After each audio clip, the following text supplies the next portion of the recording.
Hey everyone, this is Jeff of Tauflator Mouse. In case you didn't know by now, I am a really big SR-71 Blackbird nerd.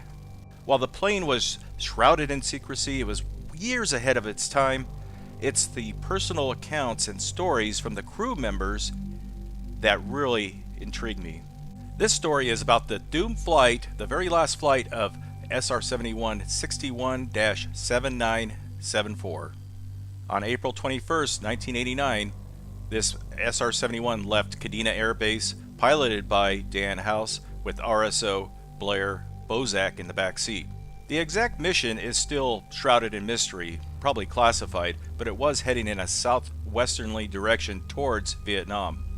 The crew had just refueled SR-71's takeoff with a very light fuel load for safety, and then once airborne they top up the tanks with an air refueling tanker, and off they go. The crew had just reached operational altitude and cruise speed of Mach 3 when all hell broke loose. T6 ran out. The main bearings on the left engine seized up, causing the engine to explode. Fragments from the engine penetrated the fuselage and severed both hydraulic systems A and B. The pilot was hoping to maintain control and make it all the way to Clark Air Force Base. Unfortunately, they reached a point where they had almost no control at all, so they decided to bail out at Mach 2. I'm ready. Okay. And Mike and 2, we're ejected to the north. We have an engine failure. Okay, prepared about an aircraft? Ready. Eject.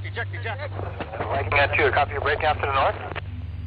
Immediately, ships and aircraft were dispatched to try to locate the crash site and also try to recover the missing crew members. Somewhere in the Philippine Sea, House and Bozak were bobbing around in the water in their full pressure suits. Not the best thing to be wearing while swimming. Now the search was not limited to just the Americans. By sheer coincidence, a Russian naval ship was also in the area.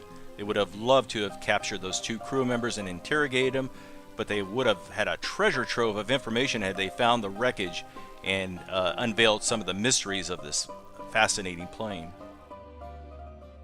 Now it turns out that House and Bozak almost made it to land. They splashed down in the water about 300 yards from the coastline. Fortunately, they didn't have to swim all the way to shore, as some local fishermen saw them come down. They paddled out there, pulled them out of the water, took them to shore, and they ended up in the local village at the mayor's house. Search and rescue at this time still had no idea that they were safe, much less on land, safe and being fed and given drinks by the local mayor.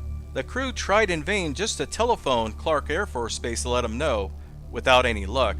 Finally, using their emergency radio, they made contact with a P-3 Orion, which was part of the search team. An HH-53 helicopter was dispatched and picked them up at a nearby rice paddy. From there they were flown directly to Clark Air Force Base just south of them. They were given an exam, everything checked out good, but if it wasn't for those quick-acting fishermen, this story would have had a completely different ending. Meanwhile, the search to find the wreckage of the plane was still on by both the Americans and the Russians. No one seemed to know the exact location where the plane eventually crashed. After nearly a week of searching for the wreckage, they finally had the insight to ask one of the fishermen who rescued the crew, "Did you happen to see that plane go down?" One of the fishermen, who spoke perfect English, said, "Oh, we thought you knew where it was at. I know exactly where it's at." "What? What do you mean you know exactly where it's at?" The fisherman replied, "Yeah, we saw the plane go down, and right before we went out to rescue the crew, I put 3 sticks in the ground to indicate where the crash site is." The fisherman took him over to where the sticks were, and it said, "If you triangulate off these 3 sticks, the plane is about 2 miles out in the water there." And that is how they found the missing SR-71. True story. Thanks for watching.